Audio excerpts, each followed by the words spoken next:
Hi guys, welcome back to another back to school video in which I'm talking about how to create a self-care routine during the school year. I get it. Being a student is really stressful. It doesn't matter what degree you're doing, how old you are, what your responsibilities are. It is stressful no matter what. That's why it's really critical to practice self-care in moments of non-panic so that when you are in panic mode, it comes as second nature to practice self-care. So even when you're feeling absolutely fine and dandy, I still think you should be practicing self-care.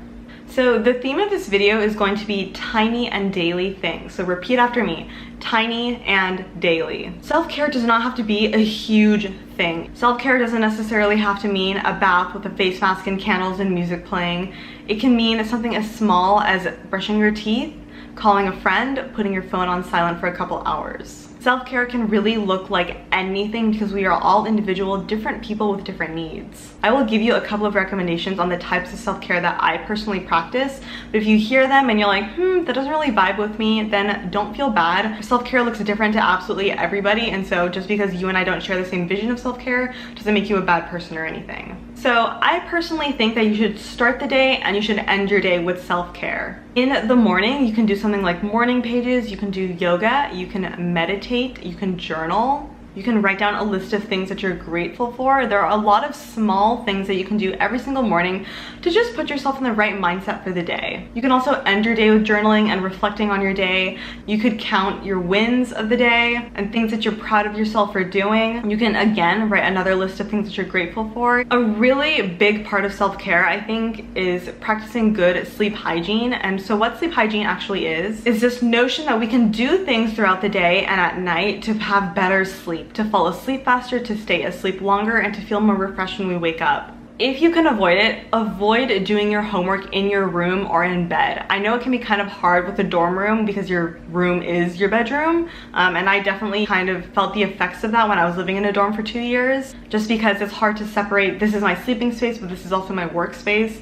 The two colliding can kind of get really confusing for my brain, and so a lot of times I would be laying in bed and being like, oh, my desk is right there, I could be studying right now, I should be studying right now, and I'll get out of bed and start studying even though I'm supposed to be going to sleep. But I kicked that habit when I got a new apartment, and so in my apartment I made it a rule to never do homework in my room, and it massively helped my mental health. So like I said, if you can avoid it, avoid doing homework in your room, or at the very least avoid doing homework in your bed. Another important aspect of sleep hygiene is having the same wake up and bedtime every single day, just so that your body gets into a really nice rhythm. You can find yourself waking up without an alarm clock, and that's ideally what I would like to get to. Right now I wake up at 5:30 with an alarm, but my body naturally wakes me up at around 6:37, so I'm hoping to retrain my body to wake itself up naturally at 5:30 so I don't have to rely on an alarm clock. It's also important to get in some physical exercise during the day. This is not super hard for students because I know you guys walk around a lot, or at least I walked around a ton during my undergrad, so it wasn't really a problem for me to get in any physical exercise.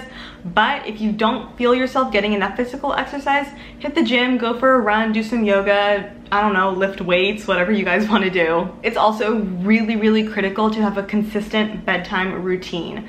This is important because it's going to signal your brain to power down and get ready for sleepy time.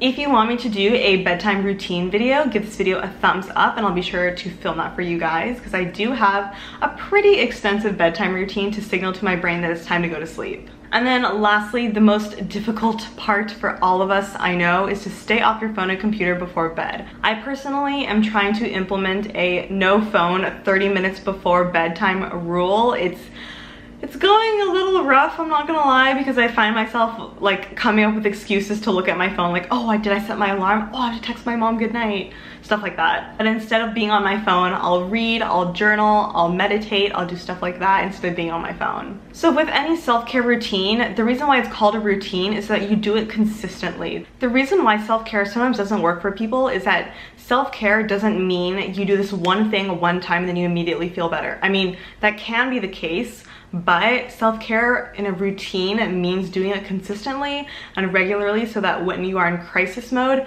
you can turn to self-care to soothe yourself. I want to know what your self-care routine looks like because it looks different for everybody, and what works for me may not work for you. And so to help out viewers, I would really appreciate it if you wrote down your self-care routine in the comments down below so that people can read them and get ideas and inspiration. I love talking about self-care, so if you want to see more self-care videos, definitely give this video a thumbs up and subscribe to my channel so you don't miss any of my good content. I do skincare videos regularly, but for the month of September, since it's Virgo season, it brings out all the best in us. I am focusing on back to school. But that's it for me. Thank you all so much for watching and spending this time with me. I hope you learned something new, and I will see you in my next video. Bye!